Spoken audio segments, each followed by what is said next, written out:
Hello students, आज हम आपको आपके बुक मोमेंट्स के लेसन 4 जिसका नाम इन द किंगडम ऑफ फूल्स है, उसका समरी हिंदी में बताएंगे। इसका मतलब होता है मूर्खों का राज। कहानी शुरू होती है मूर्खों के एक राज्य में। एक राजा और एक मंत्री, वो भी मूर्ख रहता है। उन्होंने चीज़ों को उल्टा करने का आदेश दिया। मतलब लोग दिन को रात में बदल दिए हैं और रात को दिन में। सभी लोग दिन में सोते हैं और रात में काम करते हैं। और यह भी अनाउंस किया जाता है राजा के द्वारा कि जो भी व्यक्ति उसके आदेशों का पालन नहीं करेगा उसे मौत की सजा दे दी जाएगी। अतः लोगों ने डर की वजह से वही किया जो राजा का आदेश होता है, और जिससे राजा और मंत्री बहुत खुश होते हैं। एक बार उस शहर में, उन मूर्खों के शहर में, मूर्खों के राज्य में एक गुरु और चेला घूमने के लिए आते हैं। उन्होंने देखा कि सभी लोग दिन में सोए हुए हैं, कोई काम नहीं हो रहा है, सब लोग आराम कर रहे हैं। इस सब देखकर वह गुरु और चेला आश्चर्यचकित रह जाते हैं। वे शाम तक घूमते हैं। जब लोग जगते हैं तो जैसे ही रात होती है वे अपना काम करना शुरू कर देते हैं। अब उस गुरु और चेले को भूख लगती है। वो कुछ खाने के लिए खरीदते हैं। जहाँ पर उन्हें मालूम चलता है कि जितने भी सामान हैं, जितने भी वस्तुएं हैं, सभी का एक ही कीमत है। उस समय के हिसाब से एक डड्डू, मतलब एक डड्डू में आप कुछ भी ले सकते हैं। सबकी कीमत एक ही होती है, जिससे वे दोनों बहुत ही खुश होते हैं और आनंद से खरीद कर भोजन करने लगते हैं। तब गुरु को ऐसा लगता है कि यह राज्य जो है ये मूर्खों का राज्य है, यहाँ पर रहने लायक नहीं है। इस तरह से गुरु वह शहर छोड़कर चला जाता है, लेकिन चेला वहीं रह जाता है। अब गुरु चेले को समझाता भी है, लेकिन चेला को लगता है कि यहाँ पर खाने के लिए सभी चीज़ें सस्ती हैं, जिसकी वजह से यहाँ रहना ही उचित होता है। और वो वहीं रह जाता है, दिन भर रात भर बस खाता ही रहता है, जिसका परिणाम यह होता है कि वो बहुत ही मोटा हो जाता है। उसी दौरान एक चोर एक अमीर व्यापारी के घर में सेंध लगाता है, मतलब चोरी करने के लिए घुस जाता है। वहां पर जब वो वस्तुओं को बाहर ले जा रहा है, तभी उसके ऊपर दीवार गिर जाती है, उस घर की दीवार उसके ऊपर गिर जाती है और वह चोर वहीं पर मर जाता है। अब चोर का जो भाई है वह क्या करता है कि शिकायत देकर राजा के पास चला जाता है कि उसके भाई की मृत्यु का जो दोष है वह उसके मकान मालिक का। मकान मालिक को बुलाया जाता है। राजा दोषी की बात को सुनता है और चोर की मृत्यु का दोषी करार दे देता है। लेकिन मालिक कहता है, जो मकान का जो मालिक होता है वह कहता है कि वह बिल्कुल निर्दोष है और जिम्मेदार वह है जिसने दीवार को बनाई। अब राजा उस राजगीर को, जो मिस्त्री जिसने दीवार को बनाया है, उसे बुलाता है।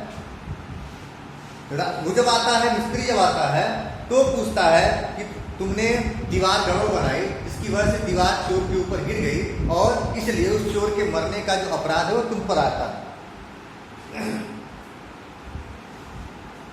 इससे पहले कि राजा उसको मौत की सजा सुनाए, वह राजगीर कहता है कि वह बिल्कुल ही निर्दोष है। वह दीवार बनाते समय अपने दिमाग को कंसंट्रेट नहीं कर पाया, एकाग्र नहीं कर पाया, क्योंकि उस गली में अक्सर एक लड़की आया जाया करती थी, जिसकी वजह से उसका ध्यान उसको देखने की वजह से भटक जाता था। उस चोर की मृत्यु के जिम्मेदार वो है, वह लड़की। अब लड़की को बुलाया जाता है और उसको चोर के मरने का अपराधी घोषित कर दिया जाता है। तब लड़की सफाई देती है कि उसका कोई दोष नहीं है, ये दोष उस सुनार का है। उसने उसको कुछ गहने बनाने के लिए दिए थे, लेकिन वो जल्दी बनाया नहीं था, इसकी वजह से रोज उसको उधर आना जाना पड़ता था। ठीक है, तो यह दोष अब सुनार के ऊपर चला जाता है। सुनार को बुलाया जाता है। सुनार प्रार्थना करता है, बताता है कि उसके घर में शादी थी जिसमें उसको गहने बनाने थे, इसलिए वह लड़की को सही समय पर गहने नहीं दे पाए। अब उस अमीर आदमी को राजा के सामने लाया जाता है। राजा अमीर आदमी को ही हत्यारा घोषित कर देता है।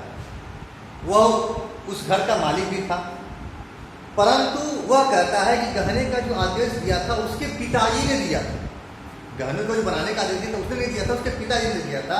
अब राजा अपने मंत्री से सलाह लेते हैं, बुलाया, कहा जाता है कि अब उसके पिताजी को लाए, लेकिन पिताजी तो मर चुके हैं, तो उसके स्थान पर किसी को सजा दी जाए। अब राजा उसी मकान के मालिक को मारने के लिए फंदा तैयार करवाने लगता है, लेकिन जो मालिक होता है वो बहुत दुबला पतला होता है, उसे फांसी नहीं दी जा सकती। अब राजा बहुत चिंतित होता है, तो वह कहता है किसी ऐसे व्यक्ति को ढूंढ कर लाओ जो इस फांसी के फंदे के पर लटकने के लायक हो। अब जब शहर में भी ढूंढा जाता है तो पाया जाता है कि वह जो चेला जो सस्ते भोजन की वजह से गुरु को छोड़कर वहीं रुक गया होता है, दिखाई देता है कि मोटा ताजा वही है, अब उसको उस फांसी दी जाए। चेला बहुत परेशान होता है, अब वो अपने गुरु को याद करता है। गुरु को इसकी प्रार्थना सुनाई देती है और वह अपने चेले को बचाने के लिए चला आता है। अब वह आकर वहां पर अपने चेले के कान में कहता है, कुछ कहता है, तो चेला कहता है, राजा कहते हैं, वो जो गुरु होता है वो कहता है कि इसकी जगह मैं मरने के लिए तैयार हूं। तो चेला कहता है, नहीं मैं मरूंगा। अब दोनों में झगड़ा होना शुरू हो जाता है। राजा पूछता है कि आखिर दोनों के मरने का मतलब क्या है, तुम दोनों लड़ क्यों रहे हो, क्यों मरना चाहते हो।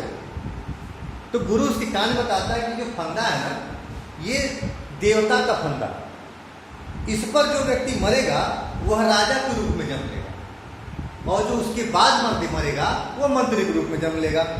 अब इस बात को सुनकर राजा आश्चर्यचकित हो जाता है कि इसी वजह से गुरु पहले मरना चाहता है कि वो आगे अगले जन्म में यहाँ का राजा बने, और चेला इसलिए मरना चाहता है कि वो इस राज्य का अगले जन्म में मंत्री बने। तो वह यह सोचता है कि इन दोनों को हटाकर मुझे फांसी दे दी जाए, क्योंकि वह अगले जन्म में भी अपने राज्य होना नहीं चाहता। इस तरह से राजा फांसी पर लटकने के लिए तैयार हो जाता है, और मंत्री के रूप में उसका जो मंत्री होता है वो अगले बार मरने को तैयार हो जाता है। इस प्रकार दोनों, राजा और मंत्री, मर जाते हैं, फांसी दे दी जाती है। फिर गुरु को, क्योंकि वो बुद्धिमान होता है, उस राज्य का राजा बना दिया जाता है, और उसके चेले को वहाँ का मंत्री। उसके बाद जो गुरु होते हैं, जो राजा बन चुके हैं, वह अनाउंस करते हैं कि जो पुराने नियम हैं उसको बदल दिया जाए। अब जो दिन में आराम कर रहे हैं, जो उल्टा नियम बना हुआ था, इन सभी को हटाकर सभी लोग अब दिन में काम करेंगे और रात में आराम करेंगे। इस तरह से वो पूरा कानून बदल दिया जाता है। ये आपकी कहानी है, सारांश है। कहानी का नाम इन द किंगडम्स ऑफ